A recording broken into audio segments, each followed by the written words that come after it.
저분자 콜라겐 펩타이드는 피부 건강에 어떤 도움을 주는 걸까요?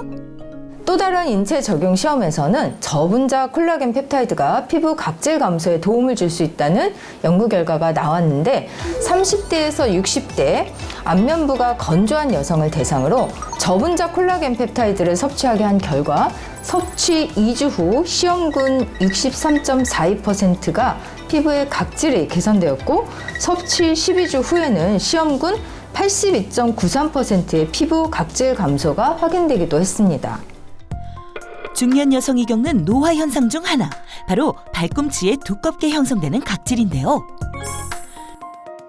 갱년기 여성을 대상으로 한 실험 결과 콜라겐 섭취가 혈중 콜라겐을 증가시키고 발 뒤꿈치 갈라짐을 개선시키는 것이 확인되었습니다.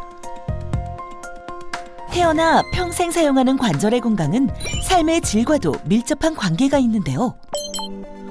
무릎 관절염이 있는 노인을 대상으로 6개월간 콜라겐 펩타이드를 섭취하게 한 실험에서 관절의 통증이 크게 감소되며 관절 건강에 도움이 되는 사실이 밝혀졌습니다. 저분자 콜라겐 펩타이드를 투여한 쥐 실험에서 24시간 만에 피부와 뼈, 관절에 콜라겐이 도달된 것이 확인되었습니다. 그렇다면 저분자 콜라겐 펩타이드와 함께 섭취한 비오틴이란 무엇일까요?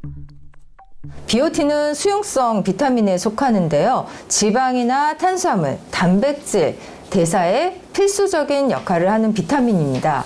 이 현대인들의 신체 기능을 조절해서 에너지 생성에도 매우 중요한 역할을 하는 것으로 알려져 있는데 실제 보건복지부 조사 결과 한국인의 89.5%가 비오틴 결핍으로 나타났다고 합니다. 비타민 H라 불리는 비오틴은 콜라겐 생성에 꼭 필요한 영양소입니다. 체내 비오틴이 부족하게 되면 손톱이 갈라지게 되며 피부에 건조한 증상이 심해져 피부염을 유발하고 탈모를 유발할 수 있다는 연구 결과가 있습니다. 체내에서 자연 생성이 어렵기 때문에 외부에서 별도로 섭취가 필요한 영양소 중 하나인 비오틴.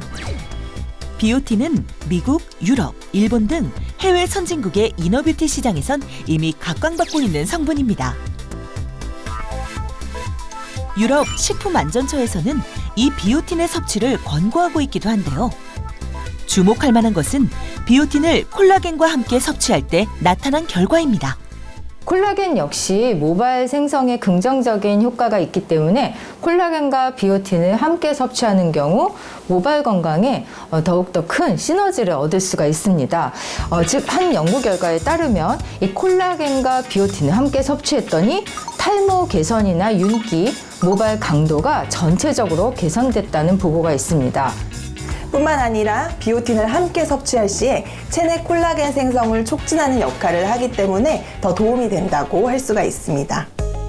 비오틴은 모발의 주성분인 케라틴의 생성을 돕는데 탈모 환자를 대상으로 비오틴을 섭취하게 한 실험에서 탈모 개선이 확인되기도 했습니다.